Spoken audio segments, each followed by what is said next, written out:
बच्चों, मैं विद्या कोचिंग के इस यूट्यूब चैनल पर आपका स्वागत करता हूं। बच्चों, आज मैं आपको कक्षा 10 विज्ञान का पहला चैप्टर है रासायनिक अभिक्रियाएं एवं समीकरण, इसके विषय में चर्चा करूंगा। बच्चों, हमने आपको रासायनिक अभिक्रिया क्या है यह बताया, रासायनिक समीकरण क्या है इसकी चर्चा किया, रासायनिक समीकरण को संतुलित कैसे करते हैं चरणों में चल करके इसकी चर्चा किया। आज हम आपको रासायनिक अभिक्रिया के प्रकार ये भी बता चुके हैं। 2 प्रकारों की चर्चा हमने आपके बीच में किया है, पहला संयोजन अभिक्रिया और दूसरा वियोजन अभिक्रिया। आज तीसरे प्रकार की हम चर्चा करेंगे। तीसरा है विस्थापन अभिक्रिया। विस्थापन अभिक्रिया बच्चों, ऐसी अभिक्रिया जिसमें से क्रियाकारी पदार्थ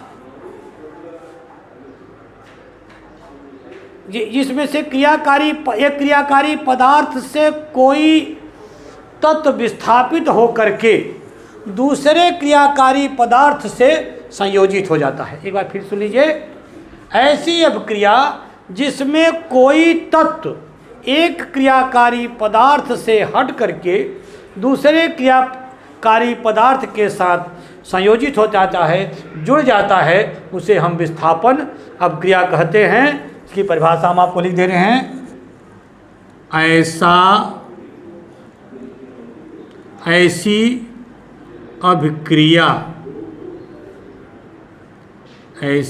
अभिक्रिया जिसमें कोई तत्व एक क्रियाकारी पदार्थ से एक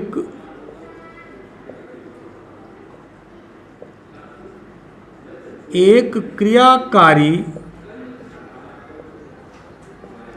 पदार्थ से विस्थापित होकर एक क्रियाकारी पदार्थ से विस्थापित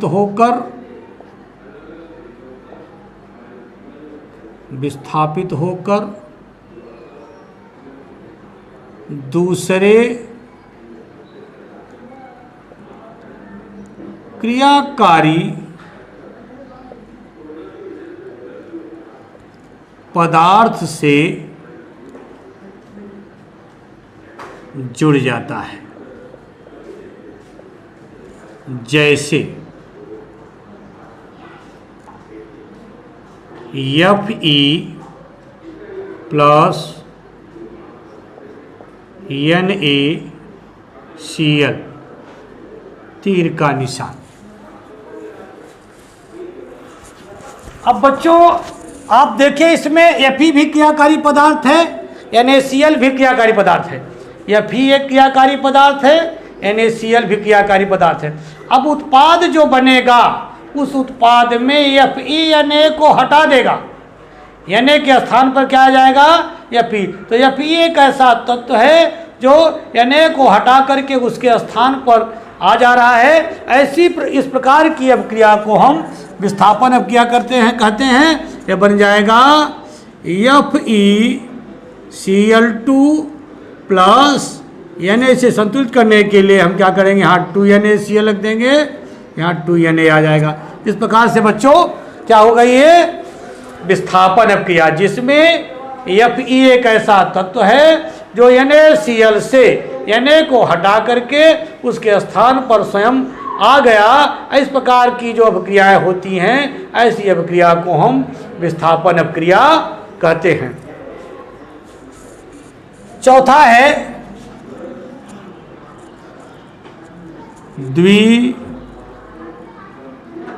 द्विविस्थापन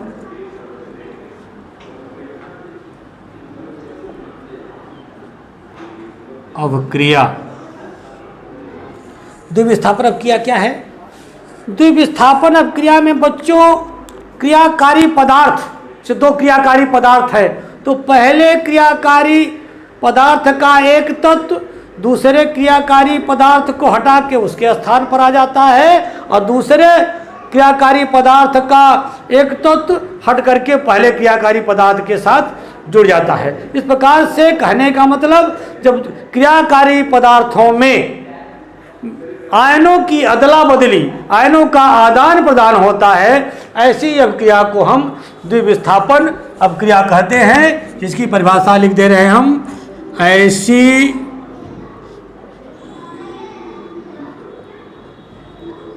ऐसी अपक्रिया जिसमें क्रियाकारी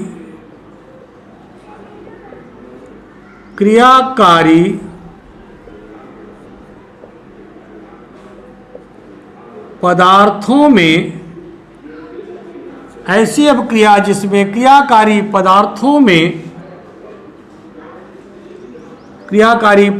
में आयनों का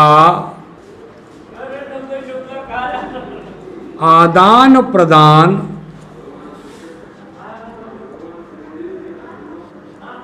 होता है, आयनों का आदान प्रदान होता है, ऐसी अपक्रिया को हम द्विविस्थापन अपक्रिया कहते हैं। इसका उदाहरण है जैसे CaOH taken twice plus NaCl, तीर का निशान। देखिए अब ये पहला क्रियाकारी पदार्थ है, ये दूसरा क्रियाकारी पदार्थ है। इन दोनों क्रियाकारी पदार्थों में Ca यहाँ से हट करके दूसरे क्रियाकारी पदार्थ Cl के साथ जुड़ जाएगा, और दूसरे क्रियाकारी पदार्थ का Na हट करके पहले क्रियाकारी पदार्थ OH के साथ जुड़ जाएगा। तो क्या किया होगी, CaCl2 प्लस NaOH, यहाँ 2NaCl कर दिया संतुलित करने के लिए, यहाँ 2 हो जाएगा। इस प्रकार से आप देख रहे हैं कि पहला क्रियाकारी पदार्थ CaOH टेकन ट्वाइस है, दूसरा क्रियाकारी पदार्थ NaCl है। तो पहला क्रियाकारी पदार्थ Ca Na के स्थान पर आ गया, और दूसरा क्रियाकारी पदार्थ Na पहले के स्थान पर आ गया। इस प्रकार से इनकी जो है, ये चूंकि ये धन आयन है, तीन आयनों की अदला बदली हुई है। इस प्रकार की अपक्रिया को हम द्विविस्थापन अपक्रिया कहते हैं। तीसरी है बच्चों, पांचवी अपक्रिया है उपचयन अपक्रिया। उपचयन अपक्रिया, उपचयन अपक्रिया क्या है? ऐसी अपक्रिया जिसमें हाइड्रोजन का संयोग हो, ऐसी अपक्रिया जिस अपक्रिया में हाइड्रोजन जुड़ता है, ऐसी अपक्रिया को हम उपचयन अपक्रिया कहते हैं। ऐसी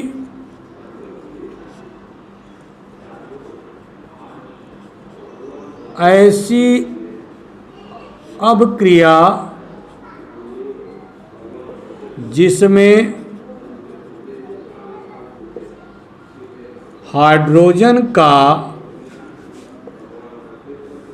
संयोग एवं ऑक्सीजन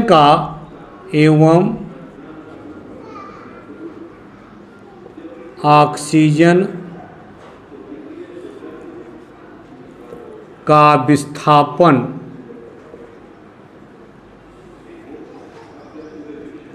होता है, उसे उपचयन अपक्रिया कहते हैं।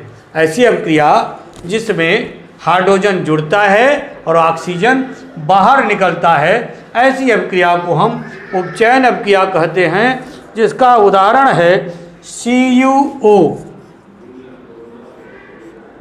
Plus H2।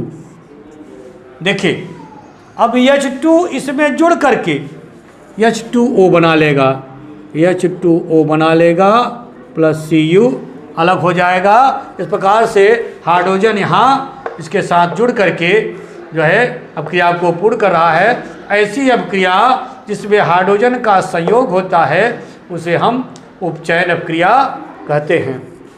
छठा है इसका अपचयन अपक्रिया। ऐसी अपक्रिया परिभाषा इसकी है, ऐसी अपक्रिया उपचयन की जैसे उल्टा होती है, ऐसी अपक्रिया जिसमें हाइड्रोजन का विस्थापन एवं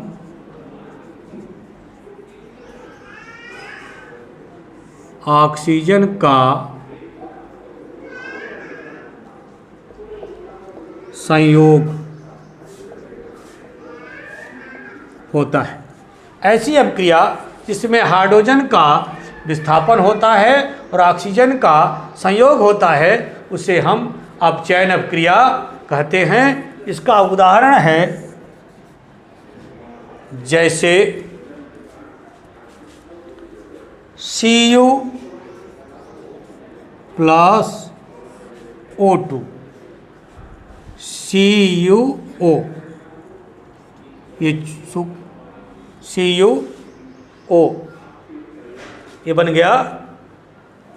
तो बच्चों ये चार हमने बताए, पहला विस्थापन अब किया, दूसरा द्विविस्थापन अब किया, तीसरा उपचयन अब किया और जो है चौथा अपचयन अब किया।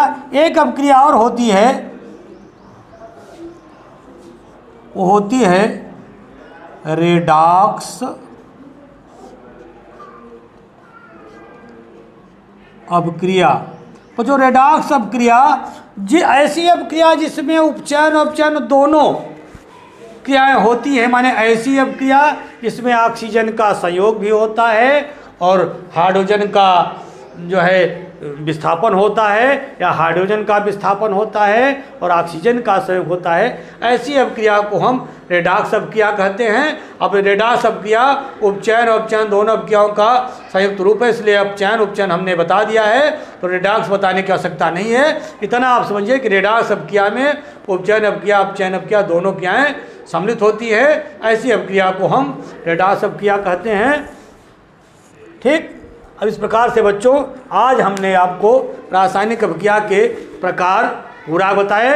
अब आज का आवेदन समाप्त करने के पहले आपसे अनुरोध करना चाहते हैं, इस चैनल को आप सब्सक्राइब कर लें, इसे लाइक कर लें और इसे अपने इष्ट मित्रों के बीच में शेयर करें, जिससे हमारे द्वारा डाले गए सभी वीडियो आपको समय समय पर प्राप्त होते रहें।